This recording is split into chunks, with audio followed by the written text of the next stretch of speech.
So এখানে একটা name দিচ্ছি। ওকে, ফেক ইমেল দিয়ে কিন্তু আমরা ইমেলটা ভেরিফাই করব। ওকে,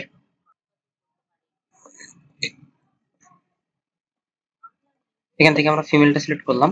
দেন আমাদের এখানে ফোন নাম্বার, এই ফোন নাম্বারের এখানে আমরা একটা বাংলাদেশি ফোন নাম্বার অ্যাড করে দিব। ওকে,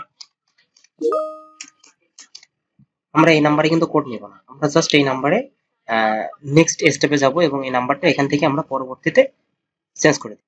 এখানে আমরা পাসওয়ার্ড দিচ্ছি, পাসওয়ার্ডটা অবশ্যই একটু ভালো পাসওয়ার্ড দিবেন, যে পাসওয়ার্ডটা স্ট্রং হয় এমন একটা পাসওয়ার্ড দেওয়ার চেষ্টা করবেন সবসময়ের জন্য। এখান থেকে আমরা এগ্রি করব। দেন এগ্রি করার পর আমরা চলে যাব আমাদের মেন পেজে। আমরা জাস্ট কনফার্ম করি, আমরা এখান থেকে জাস্ট রিসিভ করি, এগুলো আমরা স্কিপ করে দিই। আমরা এখন একটা ট্যাম্পমেল নিয়ে আসি। ট্যাম্পমেলটা হচ্ছে আমরা এমন ট্যাম্পমেল নিতে পারি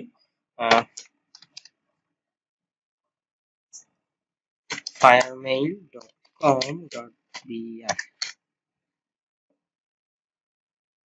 এই লিঙ্কটা আমি আপনাদের ভিডিওর কমেন্ট বক্সে ইনশাল্লাহ দিয়ে রাখবো, এখান থেকে আপনারা নিয়ে নিতে পারেন।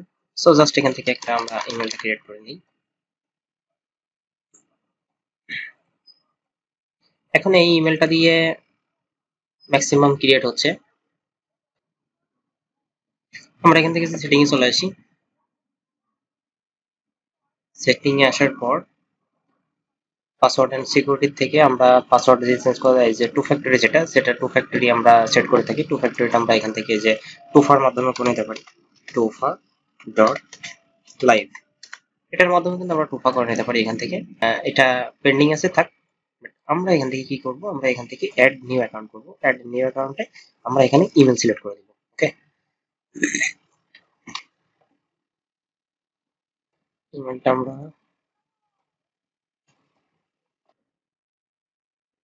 এবং যখন অ্যাকাউন্টটা ক্রিয়েট হয়ে গেছে দেন আপনারা যখন আরেকবার আরেকটা অ্যাকাউন্ট করবেন তখন সাথে সাথে অবশ্যই এই অ্যাপসটা ক্লিয়ার করে নেবেন। আদারওয়াইজ যদি আপনারা এই অ্যাপসে একই অ্যাপসে বারবার অ্যাকাউন্ট করেন তাহলে কিন্তু আপনাদের অ্যাকাউন্টটা সাসপেন্ড হবে সব থেকে বেশি। সো ট্রাই করবেন যে একটা অ্যাকাউন্ট একবার ক্লিন করে নিয়ে একবারই অ্যাকাউন্ট করার জন্য, তারপর আবার একটা বা আরেকটা অ্যাকাউন্ট যখন ক্রিয়েট করবেন তখন অবশ্যই আরেকটা বার ক্লিন করে নেবেন। দেন এভাবে কাজ করেন, ইনশাল্লাহ আপনাদের কাজ হবে। দেখা হচ্ছে পরবর্তী কোনো ভিডিওতে নতুন কোনো আপডেট। ততক্ষণ ভালো থাকবেন, সুস্থ থাকবেন। আসসালামু আলাইকুম।